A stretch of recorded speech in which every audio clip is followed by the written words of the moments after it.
Hello, YouTubers. Here's something one of my mentors in the past has taught me in regards to a three-way partnership or gathering. This has helped me out personally, and I hope it helps you out. So, first of all, we all know mastermind groups, partnerships of any kind, or synergetic gatherings are good and can be, very effective. Like the old saying, two heads are better than one on problem solving. So I'm all for groups tackling challenges. We're all members, individually use their strong points, of the groups, for the group's common goal. And I really enjoy participating in a group activity, especially where my skills can be tested and or my creativity, and I can add value. So having said that, I encourage group settings, but I personally try to be aware of scenarios and ways to minimize unwelcome results. I strive to control as much as possible, to stay in good settings and away, from, away from undesired results for myself. Because I join a group to help myself and to help others at the same time. That's healthy for me. But sometimes a challenge, may arise when there's a group of three. This isn't to say a group of three can't have success. Just, you may want to pay attention. When you see a group of three, one will usually have a disadvantage. So if you never notice next time when you have an opportunity to, study a group of three, it may be children playing, or it may be a professional group in your career.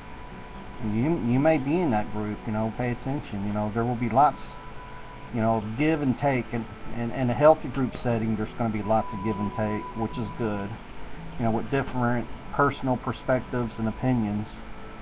I just always try to be aware of what's healthy and not healthy, and really, as long as everyone benefits, all is good. I also believe in understanding and respecting others' perspectives, reduces negativity in my experience. And I was also interested in learning the different color codes of people, and I may cover this in a different blog, but that's helped me. And the color codes, if you never read or studied it, it's like reds, blues, yellows, whites. And it's more psychology instead of astrology, but it's helped me out a lot, like dealing with different people, sometimes even your own family. I would start to analyze people. Oh, okay, that person's a white, that person's a red. But that's helped me out also. That's the first thing I do when I am in a group. I try to figure out the different personalities and how I can click and get along with them. So, but it's interesting, and like I said, as long as in a group everybody wins, that's good. And not everything's going to be perfect, and really, what would be nice is the next go around, maybe it'll be someone else's turn to not get as much rewards as the last time. Some give and take. But if you're constantly in a, if I was constantly in a group setting where I was always getting the shaft time after time again, that's when it would become unhealthy. Which when you're at a point where you're like, wow, I'm not being paranoid. That was a good idea, and I worked hard and received no benefits, because that's what it's all about in a group setting. But yeah, this old mentor of mine, he taught me this, and it's so true. Another thing too, when you're at a disadvantage, if well, let me give you another example. Say you're going to court, and there's three, and the other person brought their attorney. You don't have an attorney. You would definitely be at a disadvantage. Definitely.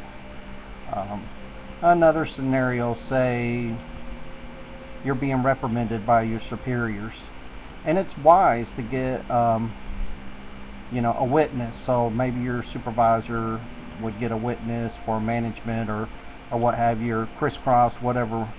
But where there's two of them and one of you,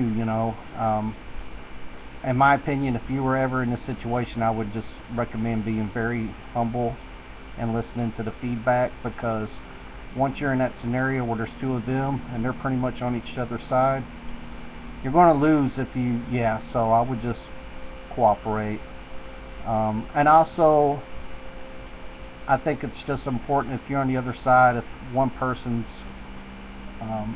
in your group getting the shaft, I don't recommend belittling them or anything. I never try to participate in violating anybody or anything like that, so I can't recommend that. I just recommend healthy group settings and basically doing good, getting things done, and I prefer win-win partnerships. That's the only way to go.